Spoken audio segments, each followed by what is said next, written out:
Harper Audio presents Three Souls by Janie Chang. Performed by Emily Wu Zeller.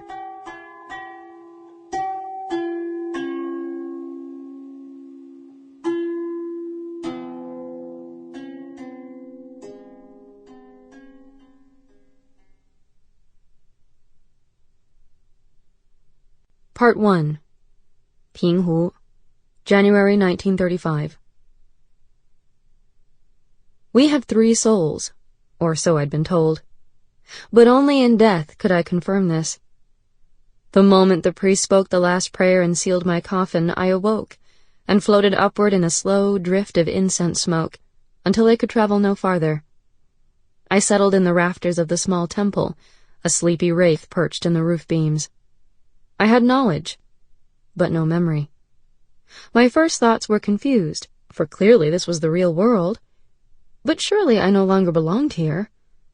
When would I take my journey to the afterlife? Below me, pale winter sunlight from an open doorway illuminated the temple's dark slate floors.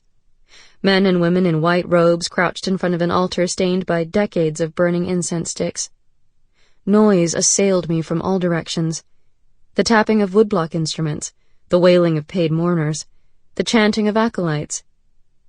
On the altar, a wooden tablet gleamed, gold-painted characters carved into its newly varnished surface. An ancestral name tablet, carved for a family shrine.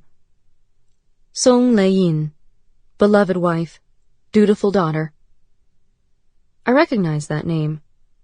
My name. It was when the priests had finished their chanting that I saw my souls for the first time, three bright sparks circling in the air beside me.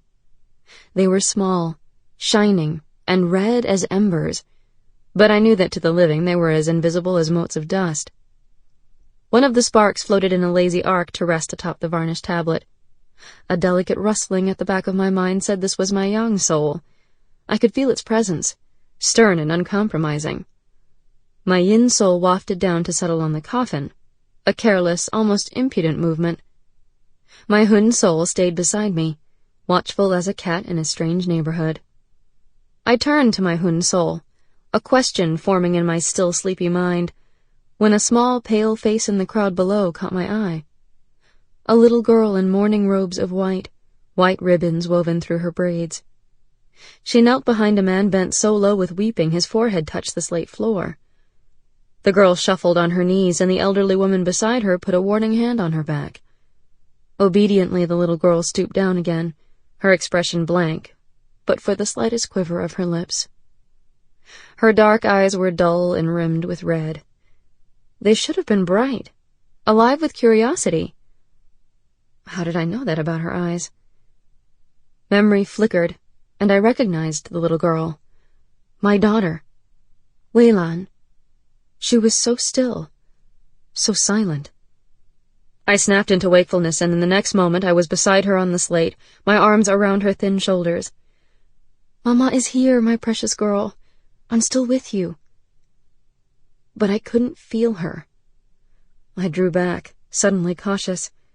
I didn't want to frighten her. I was dead. She took no notice of me, and that made me weep, my relief struggling with disappointment. For although I longed to hold her, I didn't want to give her nightmares about her mother's ghost.